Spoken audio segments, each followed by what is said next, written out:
So let's now talk about setting appraisal scope. All three of the buttons in this first group are involved with defining appraisal scope. In this module, we're going to discuss the first button, here, labeled Set Appraisal Scope, including the applicable PAs, BUs, and SGs. It takes us to the Sequencer tab.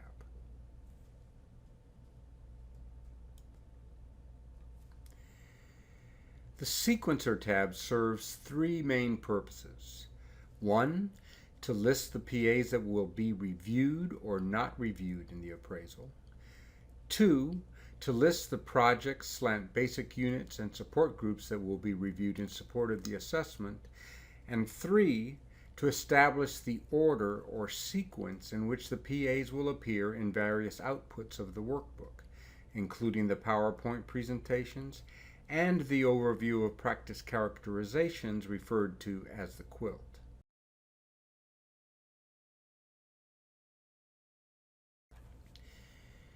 Now, you'll note that the workbook is generally geared to the staged representation.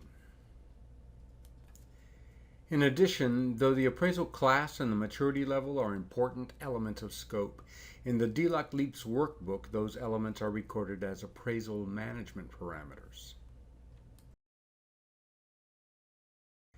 Nevertheless, if you have not yet defined or never planned to define the customer and appraisal management parameters, you can jump over there with this button labeled Enter Appraisal Class and Maturity Level.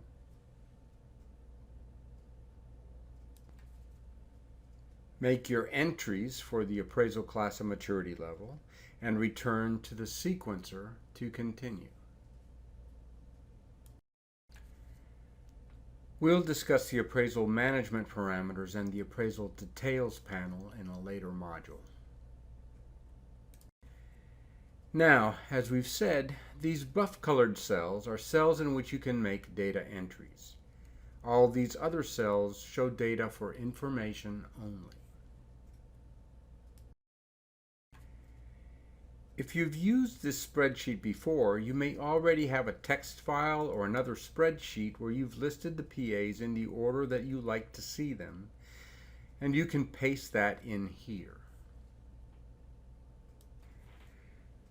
I say the order that you like to see them because, as I outlined earlier, beyond being the tab in which we set the scope of the appraisal in terms of the process areas and the basic units and support groups that will be reviewed in support of the assessment, the Sequencer tab establishes the sequence or the order in which the PAs will appear in various outputs of the workbook, including the PowerPoint presentations and other files. If you're starting from scratch, you can certainly just type them in, each one by itself, for example.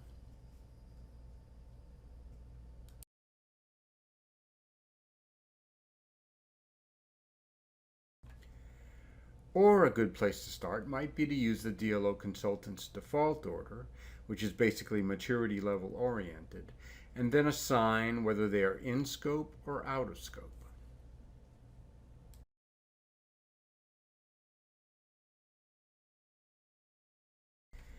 For example, we say this is a level 3 appraisal, so we're not going to do these level 4 and level 5 PAs, and so we'll say that they will not be reviewed. And let's say we're also not going to review SAM, despite the fact that it's a level 2 process, because it's not germane to the customer environment. So now we can resort this. We're establishing the order in which these PAs appear in various outputs of the workbook. The red formatting in the cell highlights that we have duplicate entries. In this case, we can resolve it by changing this sequence item entry number to 18. We'll talk about alerts like this in just a bit. You may have noted in what we just did that DLOCLeAPS will automatically push out-of-scope PAs to the bottom of the list. So if you later change a PA from not reviewed to reviewed, you may also want to change the sequence number of the PA. For example, let's say I want to review Sam after all. I change not review back to review, and I change the sequence number from its current value of 18 to 3.1. 3.1, or any value between 3 and 4, because I want to move it in my sequence to be between REQM and CM, where REQM is currently sequence item 3 and CM is currently sequence item 4. I could make these changes serially, the PA scope choice first and the sequence later, for example, but it's not necessary. I find that approach I just used to reorder the PA sequence to be the easiest way to make small or incremental changes to the sequence. If, for example, you want to make PPQA precede MA in the sequence, just change the sequence number for MA to 7.1 or PPQA to 5.1 and resort.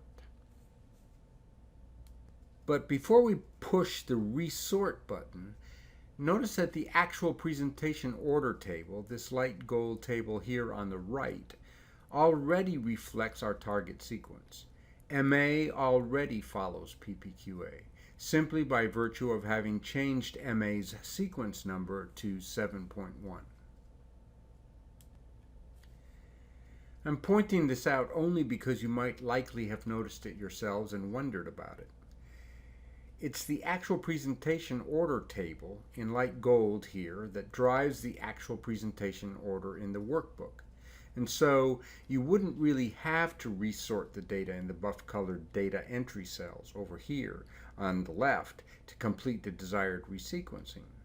As such, the PA data entry table is more of a sandbox, and as long as you don't have any duplicate entries or otherwise internally conflicting entries, it wouldn't matter if you did not resort the table. Nevertheless, resorting can help resolve some of the potential errors, and I believe if you didn't resort after making these kinds of changes, it would become increasingly difficult to visualize and manage the table in the sandbox. Now let's resort.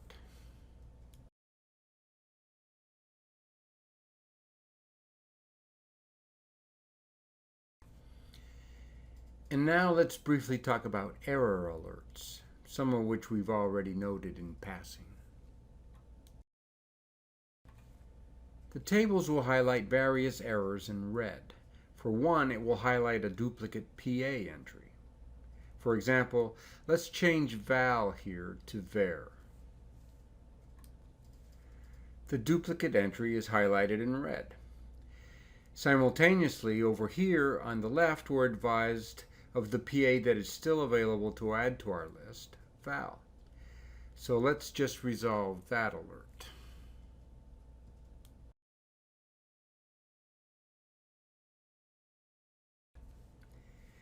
Now let's look at an example of an internally conflicting entry, an out-of-scope PA with a sequence number lower than the quantity of in-scope PAs. As we discussed, DLOCLeAPS will push out-of-scope PAs to the bottom of the list. So an out-of-scope PA can't have a sequence number lower than the total number of in-scope PAs. For example, if I say that we will not review DAR, that will cause an alert in our light gold table for actual presentation order. Because if DAR is not to be reviewed, then its sequence number must be higher than the sequence numbers of the 16 PAs that will be reviewed. We can resolve this alert by changing the sequence number.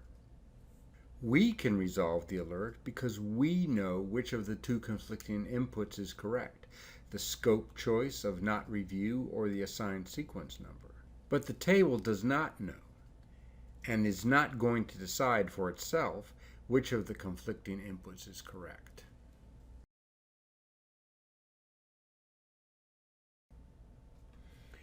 Okay, so now, in case you hadn't already noticed yourselves, the sequencer also characterizes the PA tabs as to whether they are reviewed or not reviewed.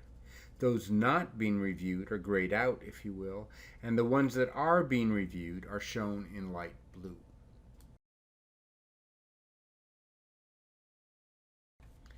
The PA sequence can also drive the order in which the workbook PA tabs appear.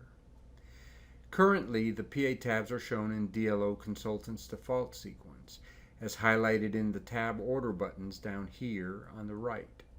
These bright green highlights indicate that this was the last button pushed. This is the default PA tab sequence for a new DLOCLeAPS workbook. Note that SAM is the fourth tab in, even though it's out of scope. You can also, if you wanted to, sort these tabs alphabetically as they appear in the 1.3 model for Dev.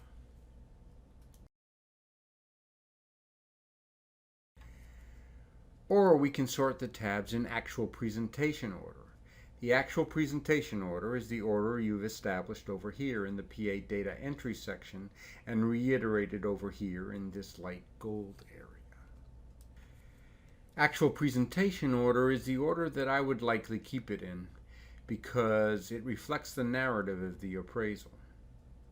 By which I mean that I expect that the actual presentation order will be the order that best supports the story of the appraisal detailed in the plan and the customer briefings.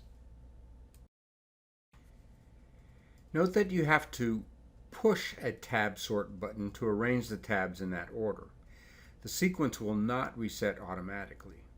We could change the actual presentation order in our sequencing tables up here, but the order of the PA tabs will not change until we push the button again. If there's a difference, though, we'll get a warning. If, for example, the tab order button for actual presentation order was the last button pushed, but the actual presentation order in the sequencing tables is now different from the current PA tab sort, then the highlights on the tab sort button for actual presentation order will become amber. Here's a brief example.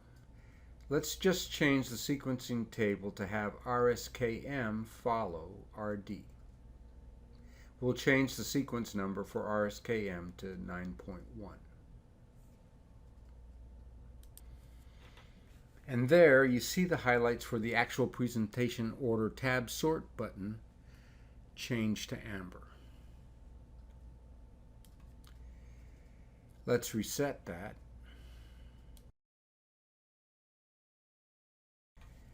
Finally, now, over here, in this second buff colored area, you can enter the projects or basic units and support groups that you're expecting to be reviewing in support of the assessment.